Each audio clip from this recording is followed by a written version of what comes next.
it's cool to chat. It feels like a lifetime since we talked last time, actually. So for those who are listening, Harold is a Maori trained healer, chiropractor, and private coach, and weaves all those together in a healing modality that he shares. And you're based in Los Angeles. Los Angeles. Hey, everybody. Thanks for having me on, Gabrielle. What was I going to say? We met on Instagram? I think so. Yeah. One or other of us reached out. Was sawing what the other was posting probably, a year ago? And the people that are listening, are they practitioners and clients? So in terms of how I am framing these questions, for me, they're largely directed towards practitioners, because I want to uplift people into, well, first realizing that they're their own healer, but secondly, opening people to that understanding of what it does mean to be a practitioner as they step into that space, because that's something I felt I desired largely when I began. And by the way, for everybody listening, if you sense just a little fatigue in me or a little sarcasm, I am always playful, but I'm just a little ripe. It's the end of the week and I'm a little crispy with fatigue. So don't hold it against me. But yeah. I can't remember exactly how we connected, but what draws me to you in terms, especially when I started training, was that a lot of the people I'm training here in Australia aren't Maori healers. So no, we're not Indigenous, or that people, half of the people I'm training here aren't Indigenous to New Zealand, but they're from Australia. And I think it's cool for people to have a different perspective that's not the purely, we would say, kaupapa or tikanga, which is the Indigenous perspective of way of things, and just hear how you experience the healing and things like that. So share a little bit about you, your journey, how you got into whatever comes forth. For those who see me, I might have a tan, but I am not Maori. I'm 48 now. I started this work, learning this work, when I was 29. You know, when the student arrives, the teacher will appear. And that is true. And that's happened a few times in my life. And so, quite frankly, shit was hitting the fan in my life when I was 29. A lot of stuff was going down. I'm a chiropractor by degree. The guy I was working for was committing insurance fraud and doing really weird shit. And it dragged me into it, which created a lot of anxiety and fear. And when he got busted, you know, they started looking at anybody associated with him. That had me freaked out. I was a brand new chiropractor, brand new license. And so I was having this anxiety attack in my office. I had this anxiety like, oh shit, this is gonna come back to haunt me. And I went to this woman at the request of my buddy Jeff. He had spoke about this woman before. Well, he'd be just coming back from his appointment with this woman that I'm talking about, who is his therapist, but she would be adjusting his neck. And I'd be like, what the hell? Like, in chiropractors, just for those that don't know, we're very proprietary. Like, we don't like non-chiropractors doing adjustments like that, because then something goes wrong and we get busted for it. You know, I would adjust his back and I say, well, what about your neck? He's like, oh, my therapist already did it. And so he explained who she was for like a brief second. I dismissed it. And then one day, back to the story where I'm having this anxiety attack, and I had this cathartic experience where I'm like, oh my God, I'm so screwed. I need to go see that woman. She could teach me what she does. By the time I lose my license, I'll be just proficient enough to start doing this work. That literally is this voice, what it said to me. And I picked up the phone, I called my buddy Jeff, and he's laughing at me. I'm like, Jeff, I'm having anxiety. And he said, I've been telling her about you for a year. Me, why? And he would say, oh, I have this crazy chiropractor friend, Harold, you should teach. He's just nutty enough to learn this work. But so I'm like, whatever, Jeff, give me her number. So I went to go see her the very next morning. You know, never been to a therapist, a talking therapist, never had massage or body work. And I went to go see her at her home, and she was just this white woman who I thought was just going to kind of talk to me and then do this body work. And needless to say, you know, she asked me basic questions about my life. It was not very profound, Gabrielle. I was not very articulate. And she'd asked me, was I happy Did I like my business partner? Did I like what I was doing? And I was like, I swear, I was just not used to somebody intimately asking me these questions because that's not how I grew up. And she was sipped her cappuccino, finished her toast. And then by the time we were done with our lack of a conversation, she's like, you want to come up on the table? I said, sure. She's like, well, what if the work is really intense? And I said, no problem. I'm an athlete by nature, very physical. And so she said, well, what if it should hurt? And I go, yeah, no problem. I have a high pain tolerance. She's like, well, that might not be such a good thing, but okay. And so I jumped up on the table. And I don't even remember when she worked on my backside at all. But when she flipped me on my front, there's this woman standing over me and like over my face, and she's going to start working on my jaw. Well, she starts getting into my jaw, Gabrielle, and like maybe she's inches from my face. And she has got her thumbs cranking in there. And I'm like turning into the fucking Hulk. And I'm like, but I didn't cry and I didn't scream, but I was swelling. And I got up off the table, put my shirt on, and started heading down her gravelly driveway. And I felt like I was floating across the driveway. And, I can hear the crunching of the stones on her driveway. And I was like, uh-oh, why didn't I cry or scream?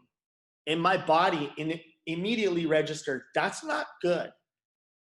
And so I looked over my shoulder and I looked back at her and I said, hey, see you next week? And she said, yep. I ended up going back every week for 5 years straight. I'm a very physical athletic, very physical person, handling everything with my body. I'm a very sensitive person, but I was not very good at expressing my feelings verbally. Mm-hmm. That was my weakness. Mm-hmm.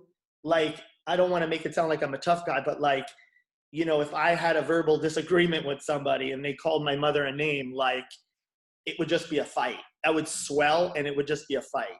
I just didn't have that. But I realized out of this body work that I was very proficient at the physicality, but my passion was in the emotional aspect of healing. And then I quickly realized I was very good at connecting the two worlds. I could connect how someone is sort of stuck emotionally and energetically and how it relates to every area of their physical life. I could just see it, whether it's their career, money, relationships, their health. Whatever was going on, I saw, oh, okay, this is what's going on emotionally and energetically. No wonder why this is going on with this area of their physical life. For the sake of the practitioner, the mentorship was technique and getting work done. That's how you learn the work. You have to get work done. You cannot just learn the technique. Yeah. Do you think we can hold for our clients the depth of what we've held for ourselves?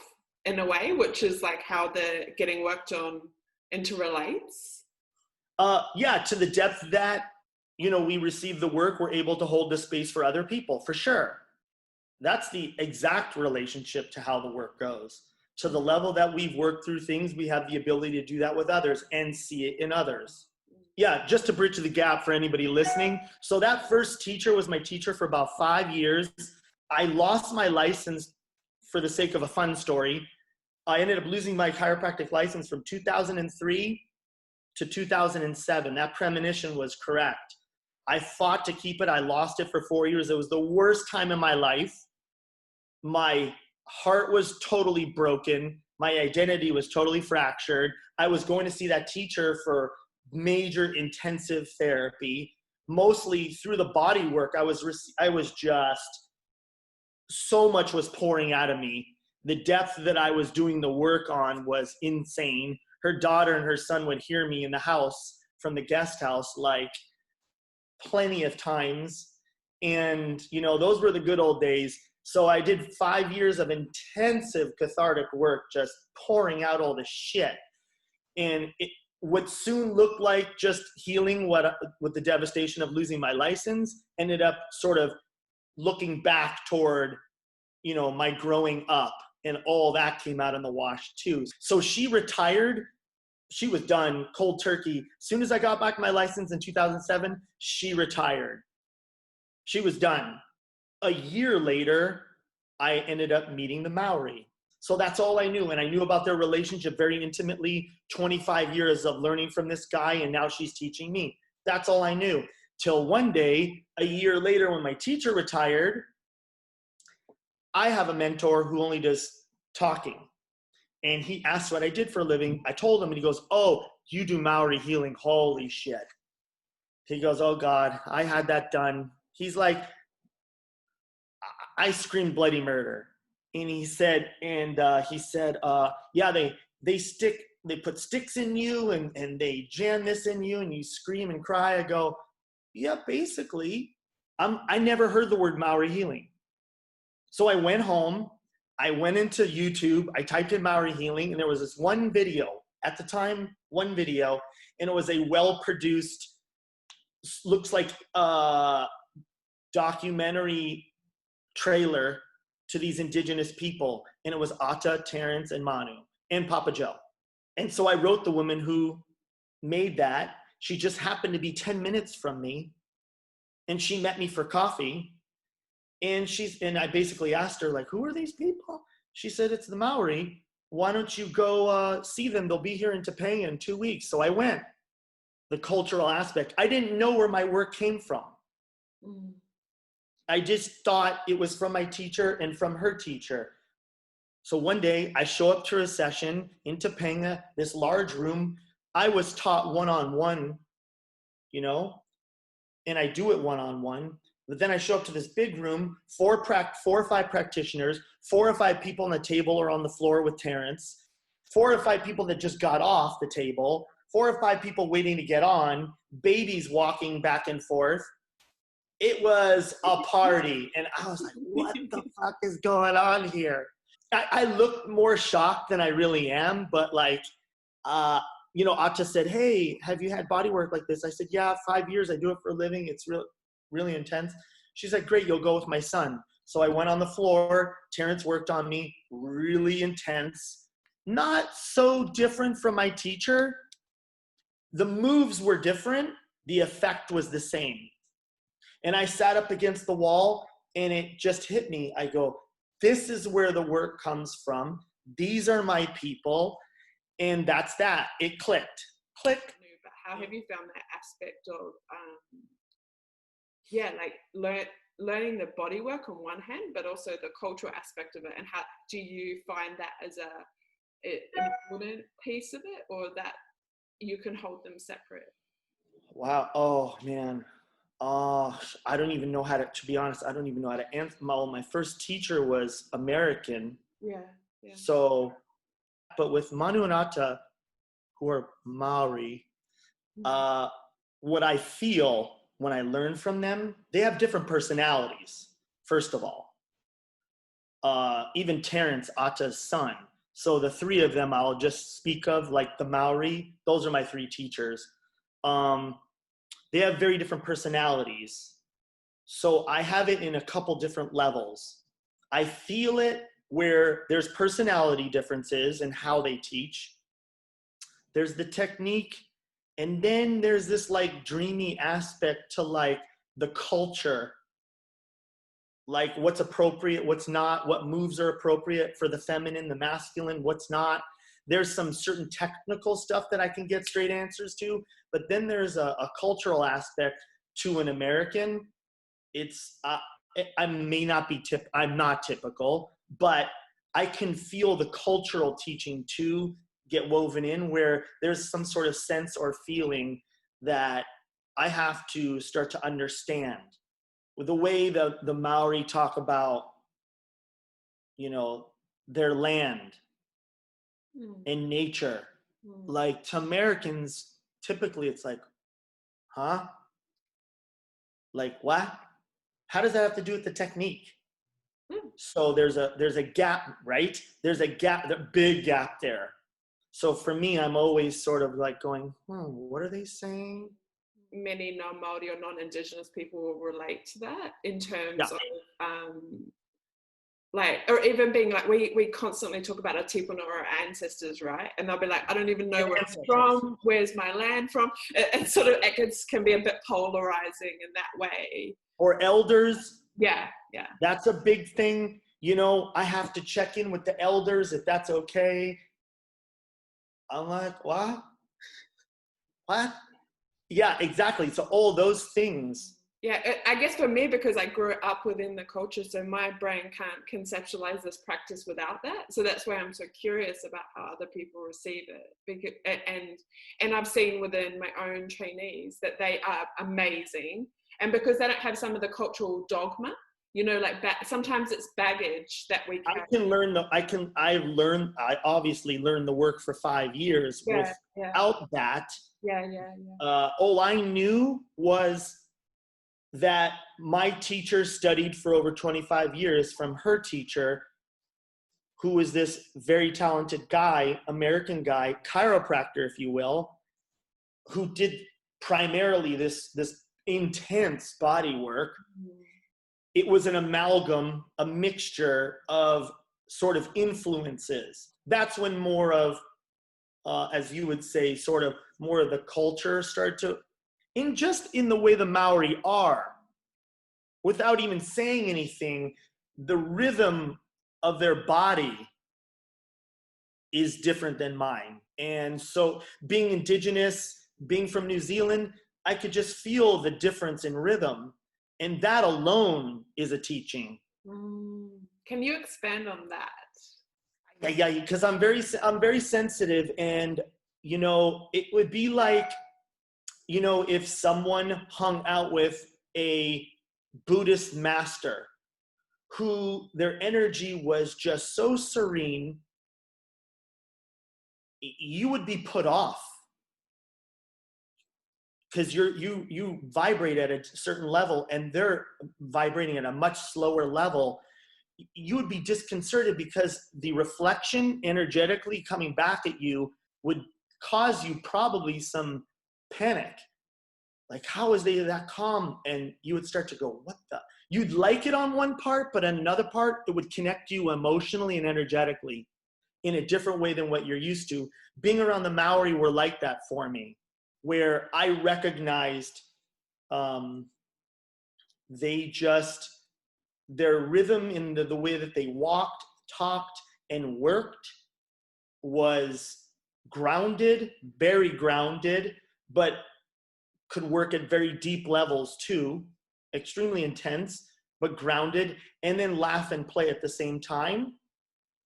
Not serious, but then serious in a second, and then back to play, and then back to singing, and then back to being cheeky and joking. But I could feel in their bodies, their rhythm of how they were I could feel that there was teaching for me to extract and learn from beyond any words that they were using. You know, like, what did you say? The land, their sea, the elders, entities. Like, none of these words were in my vocabulary. So yeah, that's so true. Yeah, it's interesting because for us, like Papatūānuku Tangaroa, like they're living essences that the land and the sea, they're actually living essences that dance with us every day, and that's not a concept that Western people have. So, you know, there's Westerners who are very into, you know, wildlife and nature. They would have a stronger connection with that language, but that's very specific to them. I go to the beach, I go hiking, I spend time in the mountain, but it's very different than the way the Maori talk about that relationship. It's way more sacred. It's way more of an intimate healing connection. And I'm miles from that connection. So to answer your question for people listening in the longest way, yes, you can learn the work without that. But it's just a different depth and relationship. Yeah, that's so true. And my this is just me voicing my concern, I guess, as a trainer. would be that if I didn't share that, that I hadn't done my job in communicating that, even though obviously people still have the shifts and the experiences in the same way, just because of, like, similar to how you can't help but weave the chiropractic, like I can't help but weave my culture, like it just has to be there and it's part of it, you know. So I think it's beautiful in that way that we all bring all these essences, and that way the practice evolves, right? It becomes this like moving, alive thing, and I love that. I think that's really beautiful. And it's specific to you. And how do you find that people there respond to the work? Yeah, they respond well. Physical pain is not a popular concept. It's not. The work is challenging. And like I say to people, I've had hundreds of bodywork sessions so intense, I wouldn't wish that on your worst enemy. I love it, but that was my passion to learn it at that depth. But what I tell them is, if I got worked on right now, right next to you, we would both be challenged in the same degree. I've had hundreds. This would be your first. You would be just as scared as I would be. I just am more used to the feeling, and it would be way more intense, but the challenge would be the same. So we're all challenged, whatever, 2-3% more than our comfort zone, and that's where the magic happens. You know, I do a talk type therapy for a living as well. I talk with my clients. I have only talk sessions sometimes. People can see in therapy in LA, Los Angeles, as one can imagine, is very popular, talk therapy. But the idea of going to the body to receive a kind of an emotional, energetic therapy is unique. And that is my specialty in showing people that difference. So you can talk circles around a therapist. You can avoid talking about certain things, but when you're on the table, you gotta be really special to avoid it. The body work there's something special in that, where it just connects you with the source of your conflict really fast. It bypasses your cognitive languaging, and it just bypasses that and goes straight to the source of your emotional issue through the physicality. People can be a little sensitive to the depth of it. So as my mentor would say, he calls me Maori light. Like, you know, I don't know, Diet Coke, you know, Maori light. Because he would explain to people, you know, it's like the black ops of body work. It's very intense and it's not for everybody. And then he would say, Harold sort of westernizes it, and he's Maori light, meaning I sort of train people in getting used to it and wanting more of it and getting comfortable with it. The Maori weren't exactly like that for many years. It was like, you're getting thrown in the deep end, swim. Yeah. But just to explain to people, and I don't know, maybe to you, Gabrielle, things have changed a lot. Like Ata and Manu changed a lot over the years because people got the point faster. They didn't need it so deep, unless there was something specific. You know, when I met the Maori after Papa Joe passed, just after he passed. So in the beginning days, it was very intense. And I mean, people were laughing hysterically and raging and crying. And it was powerful. But, you know, over the last, I would say, 10 years, the depth of the work didn't need to be so strong for people to get the point. Yeah, and I've seen that as well with, I guess, our generation of people who are practicing. Like most of us have incorporated some element of the talk therapy to both allow people to change their thinking at the same time as they're having the releases, so that it's actually lasting, so that they're not just like, so you have a lasting effect just from the body work for sure, but lots of people have been trained to understand what the frick happened to me, right? So by doing the both, or And I find as well, just sometimes by being like, I've got this, like some word on the table, like coaching them on the table, the release can also be bigger, which was definitely not my experience when I first began receiving. That I was like allowed to process in that of being like nurtured into it. So I feel like my practice is quite a little bit more nurturing than I was first introduced to also. That's just who you are. It's like I said, it's always, you know, for any practitioner or a new practitioner, it's like, there's no right way. Your personality is going to be integrated into your practice. And you will have a clientele who comes to you because of that. There's something unique to you, like you're way more nurturing, then that's going to be a part of your practice and people will come because of it. But I definitely, when you were speaking about those quick shifts, I definitely relate to that. Like I can be really nurturing and then I'm like, then I feel myself shift into this like, okay, like I can't jump into that archetype now, but it's a bit like boss lady, you know, like is that all the right, Maori I'm with side this, to you? like shift that shit. Like, that's the Maori side to you? Oh, totally. Yeah. Especially as, I guess, women, we're socialized to be soft and, oh, it's okay, come on, blah, blah, blah. But actually the thing that's going to shift is you stepping into that more. That's an interesting point you just brought up. Yeah, being women just being in their feminine, and I'm no authority or have a credibility. This is just my opinion, so forgive me. Being nurturing is great and it could have its benefit, but the feminine can be strong. So, I mean, I'm more dominant in my feminine energy as a guy.